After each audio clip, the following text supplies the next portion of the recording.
Lesson, we're going to talk about solving systems of equations by using substitution.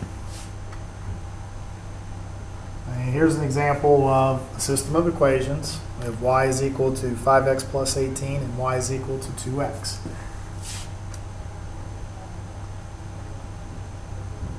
And what we're going to do is substitute in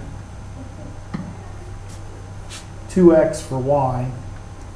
There's 2x. And we're going to put it right in for y in the first equation, so that you end up with 2x equals 5x plus 18. The other way to look at it is you have two equations both equal to y. Since they both equal to y, that means they're equal to each other, and so you can get 2x equals 5x plus 18. And they just solve for x. In this case, you would subtract 5x from both sides, so you get negative 3x equals 18. Divide by negative 3 and you get that x is equal to negative 6. And once we know what x is, then we would use the value of x to find the value of y, and you have options. You can either put the negative 6 into the first equation, and that's what you have over here on the left, where you have 5 times negative 6 plus 18. That ends up with y is negative 12. Or you put it into the second equation, where you would take 2 times negative 6 and you get negative 12. Either way, the solution is negative 6, negative 12, which is right here. That's the solution. You can check to make sure that's correct by going back and substituting into the original equation. When you check that, basically you want to know, does negative 12 equal 5 times negative 6 plus 18? And that does, and the second one does negative 12 equal 2 times negative 6. And that does. So both of those work. And since it works in both equations, then that ordered pair is the solution.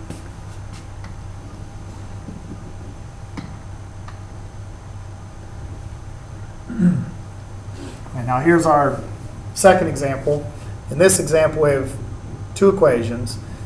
This particular system, it makes sense to use substitution because we do have a term that has a coefficient of 1. That term right there has a coefficient of 1.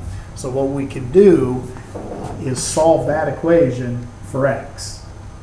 The way you determine whether substitution makes sense or not is look at the original equations and see if any of your terms have a coefficient of 1.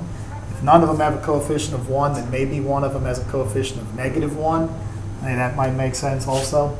So if we solve it for x, you take that equation, you're going to add 4y to both sides, and you're going to get negative 1 plus 4y. And once you have that, then this is going to go in place of x. So put 4y minus 1, all I did was rearrange the terms there. Put it in for x in the first equation. And so you can see here I've got 2, and then there's x, 4y minus 1, which is the same thing as negative 1 plus 4y. Plus 2y is equal to 3. And now all you have to do is solve that for y. Now you solve it, you distribute the 2. 8y minus 2 plus 2y is equal to 3. Combine your y's, 10y minus 2 equals 3. Add 2 to both sides, you get 10y equals 5. And then you divide by 10 and you get that y is equal to 5/10. Now I know what y is, I now need to go through and find out what x is. So the way we would do that, we're going to use y equals 5/10 to find the value of x.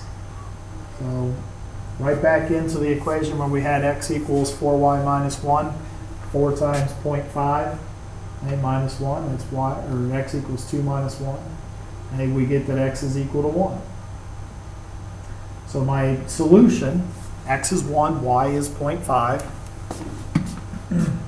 There's the x, there's the y, there's the solution. So we just have to check it in the original equations. The key is always make sure you check in the original. So here are the two checks on either side. You can see that each of them work. 2 times 1 plus 2 times 5/10. That's 2 plus 1 and equals 3, and so this checks here. In the second equation, x was 1, so 1 minus 4 times y, 4 times 0.5. 1 minus 2 is negative 1, so that checks.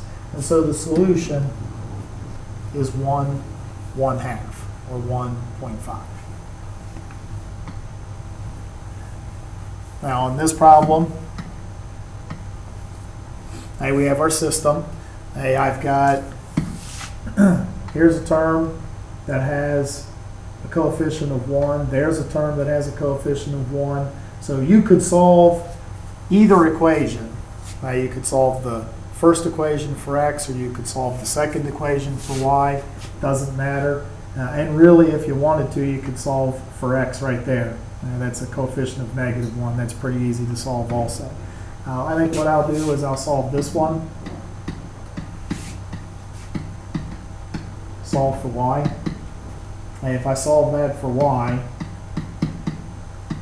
here's the equation. I'm going to add x to both sides. Add x there. Add x there.